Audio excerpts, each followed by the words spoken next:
Hello everyone. तो previous lecture में हमने डीसी लोकोमोटिव्स के लिए हमने ट्रैक्शन कंट्रोल सिस्टम देखा था, जहाँ पर हम rheostatic control and series parallel control system हमने देखा था।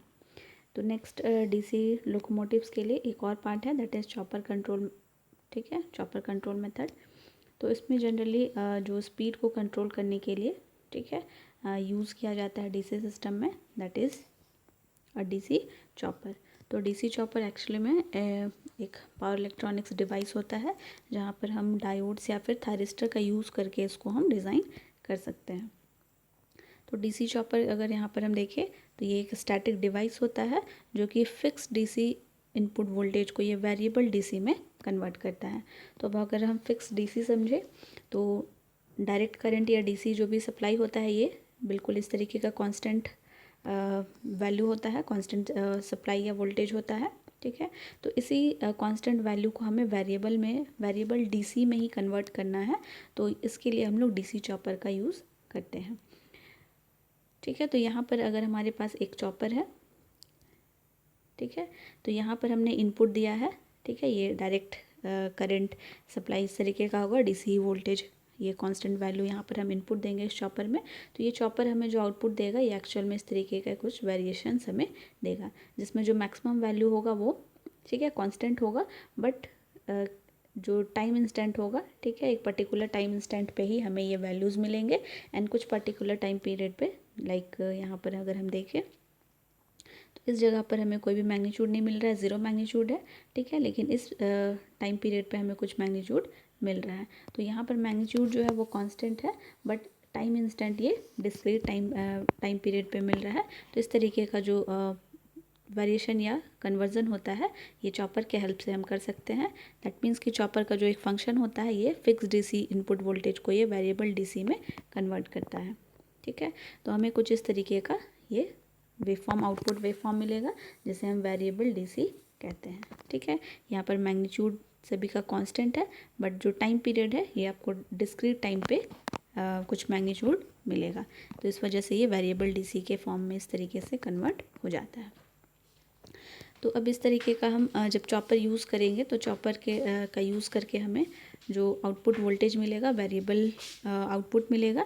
एंड इसी वेरिएबल आउटपुट की वजह से हम यहाँ पर हम देख पा रहे हैं कि इस टाइम के लिए यहाँ पर आउटपुट वोल्टेज ज़ीरो हो गया है। ठीक है, एंड नेक्स्ट टाइम इंस्टेंट पे मैग्नीट्यूड हमें कुछ मिल रहा है। तो जब हम आउटपुट वोल्टेज को हम यहाँ पर कंट्रोल कर लेते हैं तो वोल्टेज कंट्रोल मेथड से हम मोटर्स के स्पीड को भी ईजिली कंट्रोल कर सकेंगे। ठीक है, तो सबसे पहले यहाँ पर सप्लाई वोल्टेज दिया जाता है मोटर को। ठीक है, तो ये आपका लोड की जगह मोटर कनेक्टेड होगा। एंड उससे पहले यहाँ पर चॉपर यूज़ किया जाता है, चॉपर लगाया जाता है। एंड ये कंप्लीट यहाँ पर एक फ्री व्हीलिंग डायोड यूज़ किया जाता है। ठीक है, तो इस तरीके का हम चॉपर सर्किट यूज़ करते हैं मोटर के साथ। तो यहाँ पर हमें जैसे ही हम सप्लाई देंगे इस चॉपर को, ठीक है, जो कि चॉपर के साथ कनेक्टेड है मोटर, तो जैसे ये ऑन कंडीशन में आएगा तो ये शॉर्ट सर्किट हो जाएगा। ठीक है, एंड यहाँ से करंट फ्लो होता हुआ, करंट का जो डायरेक्शन हम यहाँ से देखेंगे इस तरीके से ये लोड की तरफ फ्लो होगा। सिंस ये यहाँ पर डायोड लगा हुआ है एंड डायोड ये रिवर्स बायस में कनेक्ट है यहाँ पर, तो ये कभी भी एन टू पी करंट का डायरेक्शन नहीं होगा, तो इस डायरेक्शन में करंट नहीं जाएगा। ठीक है, तो करंट का जो फ्लो होगा वो डायरेक्टली सप्लाई से लोड की तरफ जाएगा। तो यहाँ पर लोड के अक्रॉस जो अगर हम वोल्टेज देखेंगे, ठीक है, तो ये सप्लाई के साथ पैरेलली कनेक्टेड है। ठीक है, यहाँ पर Vs है, ये पॉइंट भी आपका Vs होगा एंड लोड के अक्रॉस भी आपका Vs अकर हो जाएगा। ठीक है, तो यही Vs हमको यहाँ पर जितने टाइम t के लिए अगर हम ऑन किया है हमने चॉपर सर्किट को, ठीक है, तो हमारे पास जो आउटपुट वोल्टेज मिलेगा वो Vs के इक्वल ही मिलेगा। नेक्स्ट सपोज़ अगर हम अब इस चॉपर को ऑफ कर देते हैं तो ये ओपन सर्किट हो गया है। ठीक है, तो ओपन सर्किट हो गया तो करंट यहाँ से फ्लो नहीं करेगा। ठीक है, एंड अब जो लोड के अक्रॉस जो करंट फ्लो कर रहा था आई नॉट, ठीक है, इसको पाथ चाहिए फ्लो करने के लिए, तो ये अब ये इस फ्री व्हीलिंग डायोड पाथ को फॉलो करेगा। ठीक है, एंड करंट का डायरेक्शन डायोड में हमेशा P2N होता है, तो ये इस डायरेक्शन में करंट को अलाउ करेगा एंड करंट का जो फ्लो है वो इस क्लोज पाथ में कंटिन्यू होता रहेगा। ठीक है, क्योंकि यहाँ पर अब कोई सोर्स वोल्टेज सोर्स के साथ लोड कनेक्टेड नहीं है, क्योंकि ये ओपन सर्किटेड है, ठीक है। तो इस वजह से यहाँ पर अगर हम सप्लाई को कनेक्ट भी करें तो ये ओपन सर्किट है यहाँ पर, तो कोई भी वोल्टेज इसके अक्रॉस यहाँ पर नहीं आएगा। तो लोड वोल्टेज जो होगा यहाँ पर वो 0 वोल्ट होगा। तो इस टाइम के लिए हमने ऑफ़ करके रखा है, तो यहाँ पर वोल्टेज हमें 0 मिल रहा है, ठीक है। तो इसी तरीके से हम इस स्टेप्स को रिपीट करेंगे। फिर नेक्स्ट कुछ टाइम के लिए हम ऑन करेंगे तो हमारे पास अगेन लोड के अक्रॉस का वोल्टेज Vs के इक्वल हो जाएगा, ठीक है। एंड फिर जब हम ऑफ़ कर देंगे चॉपर को तो ये वोल्टेज 0 मिलेगा। एंड देन इस तरीके से हम रिपीट करते जाएंगे। तो हमारे पास हमने जो यहाँ पर वोल्टेज दिया था वो कांस्टेंट DC दिया था, बट जो हमें आउटपुट मिल रहा है वो किस तरीके का मिल रहा है, वेरिएबल DC मिल रहा है। तो यहाँ पर अब हम इस वेरिएबल DC को जब हम लोकोमोटिव्स में जो मोटर कनेक्टेड है उसके साथ अगर कनेक्ट करेंगे, ठीक है, तो यहाँ से हम स्पीड को कंट्रोल कर सकेंगे। तो इस टाइम पे सिंस मैक्सिमम वोल्टेज मिल रहा है मोटर को, ठीक है, तो यहाँ पर मैक्सिमम स्पीड के साथ रन करेगा। बट कुछ टाइम पीरियड के लिए यहाँ पर ये ऑफ हो जाएगा, ठीक है। तो मोटर जो है उसका स्पीड डिक्रीज़ होगा, इनर्शिया की वजह से वो इंस्टेंटली ऑफ नहीं होगा, बट वो डिक्रीज्ड स्पीड के साथ रोटेट करता हुआ रहेगा। एंड इससे पहले कि वो 0 पे उसका स्पीड 0 पर आए, हम अगेन यहाँ से फिर से वोल्टेज अप्लाई कर देंगे, तो फिर से स्पीड जो है वो इंक्रीज़ करेगा। एंड अगेन हम यहाँ पर जब रिमूव करेंगे सप्लाई, ठीक है, तो इनर्शिया की वजह से रोटेट करता रहेगा, बट स्पीड थोड़ा सा कम होगा। एंड जैसे ही ऑफ में आने वाला रहेगा हम अगेन यहाँ से सप्लाई दे देंगे। तो इस तरीके से हम इसके स्पीड को ईजिली कंट्रोल कर सकते हैं with the help of DC chopper. So this is the speed chopper control of motor in DC traction system. ठीक है, तो ये कंप्लीट होता है DC लोकोमोटिव्स के लिए स्पीड कंट्रोल का। एंड यहाँ पर हम अगर देखें तो ये आउटपुट वोल्टेज हमें मिलेगा, ठीक है। तो T on डिवाइडेड बाई, ठीक है, total time period into supply voltage. And इस टी ऑन बाई इस चीज़ को हम लिख सकते हैं ड्यूटी साइकिल कहलाता है ये, कि टोटल टाइम पीरियड में कितना टाइम ऑन है, that is known as duty cycle. इस ड्यूटी साइकिल को हम यहाँ अल्फ़ा से रिप्रेजेंट कर रहे हैं, ठीक है। तो इस तरीके से हम यहाँ पर देखेंगे कि ये जो आउटपुट वोल्टेज है ये डिपेंड करता है ड्यूटी साइकिल पे। तो सप्लाई वोल्टेज का हम जब ड्यूटी साइकिल वेरी करेंगे तो उसके करिस्पॉन्डिंग जो मोटर है, मोटर के अक्रॉस सप्लाई जो जाएगा उस पर भी वेरिएशन आएगा। एंड उसके बाद हम उसकी स्पीड को ईजिली कंट्रोल कर पाएंगे। नेक्स्ट जो टॉपिक है ये हमारे पास AC टाइप का जो लोकोमोटिव होगा, जिसमें हम AC सप्लाई देंगे, AC इलेक्ट्रिफिकेशन प्रोवाइड करेंगे। तो इस केस में हम स्पीड कंट्रोल के लिए टैप चेंजिंग ट्रांसफार्मर का यूज़ कर सकते हैं, ठीक है। तो ये बहुत सिंपल मेथड है। हमने देखा था कि हमारे पास ओवरहेड ट्रांसमिशन लाइंस होता है जिससे कि लोकोमोटिव्स कनेक्टेड होता है, ठीक है। इस ओवरहेड ट्रांसमिशन लाइन से पेंटोग्राफ्स के साथ कनेक्टेड होता है एंड ये सप्लाई को रिसीव करता है ओवरहेड ट्रांसमिशन लाइन से, ठीक है। तो यहाँ पर हम देख पाएंगे ये ओवरहेड ट्रांसमिशन लाइन है, ठीक है, जो कि कनेक्टेड होगा किसी सब स्टेशन से, हमने प्रीवियस लेक्चर्स में देखे थे। एंड ये ओवरहेड ट्रांसमिशन लाइन पेंटोग्राफ के हेल्प से कनेक्टेड है ये टैप चेंजिंग ट्रांसफार्मर्स के साथ, ठीक है। इसका जो सेकेंडरी साइड है यहाँ पर मल्टीपल टैपर्स है, ठीक है, जिसमें कि हम टैपिंग कर सकते हैं। एंड ये जो टैपिंग्स है ये कनेक्टेड है रेक्टिफायर के साथ। एंड रेक्टिफायर का जो आउटपुट है वो कनेक्टेड है मोटर्स के इनपुट के साथ, ठीक है। तो यहाँ पर जैसे ही हम लोग ये ओवरहेड ट्रांसमिशन लाइन है, ठीक है, ओवरहेड ट्रांसमिशन लाइन से जैसे ही सप्लाई रिसीव करेगा ये ट्रांसफार्मर में जाएगा। एंड ट्रांसफार्मर में जो भी सप्लाई यहाँ पर आएगा रिसीव होगा, ये ट्रांसमिट होगा ट्रांसफार्मर के सेकेंडरी साइड में, ठीक है। एंड ट्रांसफार्मर के सेकेंडरी साइड में यहाँ पर हम लोग जो नंबर ऑफ़ टर्न्स है इसको चेंज कर सकते हैं ईजिली, ठीक है, टैप चेंजर के हेल्प से। अगर हमने कम नंबर ऑफ़ टर्न्स लिए हैं तो यहाँ पर कम वोल्टेजेस होगा, ज़्यादा नंबर ऑफ़ टर्न्स हम यहाँ पर कनेक्ट करेंगे, सिलेक्ट करेंगे टैप चेंजर से तो ज़्यादा वोल्टेज यहाँ पर अकर होगा, ठीक है।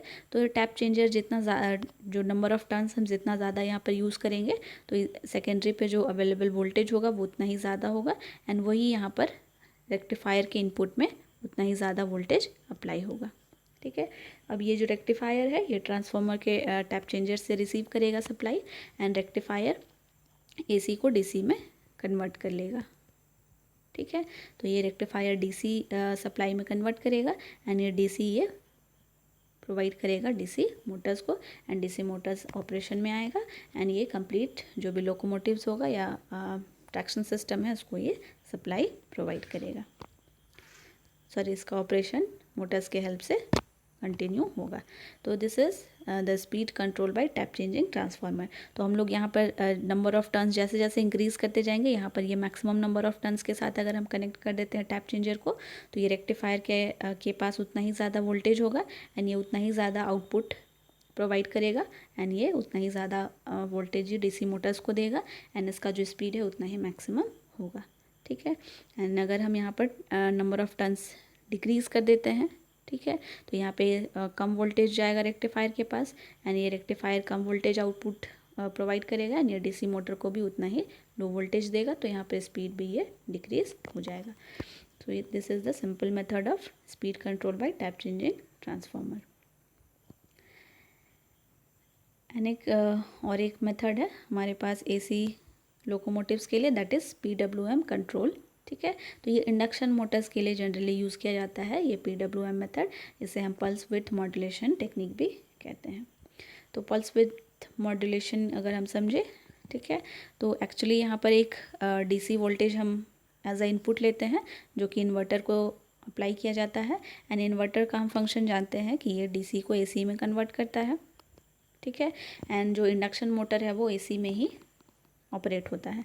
तो इसके लिए हमें AC का रिक्वायरमेंट होगा। तो सबसे पहले हमारे पास जो DC सप्लाई होता है, इस DC को हम इन्वर्टर में अप्लाई करते हैं, इन्वर्टर से हमें AC मिलता है एंड इस AC को हम PWM या पल्स विड्थ मॉड्यूलेटर का जो ब्लॉक होगा, जो डिवाइस होगा, उसमें हम एज ए इनपुट देते हैं एंड फाइनली जो आउटपुट मिलता है, इस आउटपुट को हम इंडक्शन मोटर में एज ए इनपुट देंगे। ठीक है, एंड ये इंडक्शन मोटर जब ऑपरेट करेगा तो लोकोमोटिव्स भी ऑपरेशन में आ जाएगा। तो पल्स विड्थ मॉड्यूलेशन एक्चुअली में यहाँ पर किस तरीके से यूज़ होता है, तो ये DC वोल्टेज जो हम इन्वर्टर में अप्लाई करेंगे, ठीक है, ये स्टेट कांस्टेंट वैल्यू होगा। इन्वर्टर का जो आउटपुट मिलेगा, ठीक है, ये AC टाइप का होगा, तो इस तरीके का हमें साइनोसॉइडल इनपुट मिलेगा, साइनोसॉइडल आउटपुट मिलेगा इन्वर्टर का एंड यही साइनोसॉइडल आउटपुट ये PWM या पल्स विड्थ मॉड्यूलेटर को अप्लाई किया जाएगा। ठीक है, एंड ये जो पल्स विड्थ मॉड्यूलेटर है इसका आउटपुट हमें कुछ इस तरीके से मिलेगा। तो पल्स विड्थ मॉड्यूलेटर एक्चुअली में करता क्या है कि जो भी इनपुट इसको अप्लाई किया गया है, तो ये इनपुट अप्लाई किया गया है इसको, ठीक है, साइनोसॉइडल इनपुट दिया गया है पल्स विड्थ मॉड्यूलेटर को, तो ये इसके मैग्नीट्यूड के अकॉर्डिंग, ठीक है, पल्स का विड्थ, ठीक है, वेरिएशन इन पल्स विड्थ ये प्रोवाइड करता है। तो यहाँ पर हम देख पाएंगे कि जो मैग्नीट्यूड है, ठीक है, यहाँ पर मैग्नीट्यूड काफ़ी कम है, तो इस यहाँ पर जो पल्स जनरेट होगा इसका विड्थ काफ़ी कम होगा। ठीक है, फिर हम जैसे जैसे आगे बढ़ेंगे तो यहाँ पर हम देख पा रहे हैं कि मैक्सिमम जो मैग्नीट्यूड है ये मैक्सिमम हो गया है, तो इस टाइम पे जो पल्स का विड्थ होगा वो भी सबसे ज़्यादा मैक्सिमम होगा। एंड और आगे बढ़ेंगे तो यहाँ पर अगेन एम्पलीट्यूड डिक्रीज़ कर गया है, तो पल्स का विड्थ भी डिक्रीज़ कर जाएगा। ठीक है, तो इसी तरीके से हमें यहाँ पर, ठीक है, इस केस में यहाँ पर मैक्सिमम मैग्नीट्यूड है तो मैक्सिमम पल्स का विड्थ मैक्सिमम होगा, यहाँ पर मैग्नीट्यूड सबसे लो है तो यहाँ पर पल्स का जो विड्थ होगा वो भी सबसे लेस होगा। एंड इसी तरीके से ये जो कन्वर्जन होता है, ठीक है, मॉड्यूलेशन एक्चुअली हम कहते हैं इस टेक्निक को कि एम्पलीट्यूड के अकॉर्डिंग पल्स का विड्थ ये जनरेट करता है पल्स विड्थ मॉड्यूलेटर एंड ये जो टेक्निक है ये पल्स विड्थ मॉड्यूलेशन टेक्निक कहलाता है। अब यहाँ पर हम देख सकते हैं कि ये जो पल्स विड्थ मॉड्यूलेशन टेक्निक है, यानी कि इस PWM का जो आउटपुट मिला हमें पल्स विड्थ के फॉर्म में मिला है, पल्स के फॉर्म में मिला है। ठीक है, तो ये पल्स विड्थ जो रिलेटेड होता है ये भी आपका ड्यूटी साइकिल से रिलेटेड होगा कि ड्यूटी साइकिल जितना ज़्यादा होगा तो ड्यूटी साइकिल को हम T ऑन में डिवाइडेड बाई टोटल टाइम लिखते हैं या टाइम पीरियड।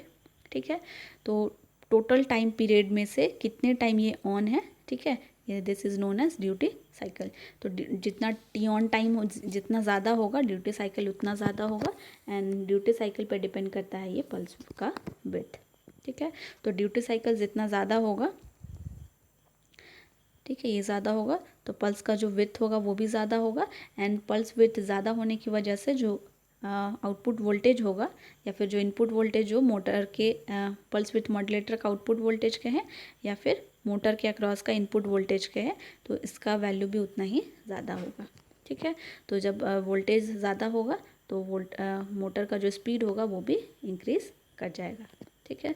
सेम मैनर में अगर हम ड्यूटी साइकिल को डिक्रीज़ कर देते हैं तो पल्स का विड्थ भी डिक्रीज़ कर जाएगा, ठीक है।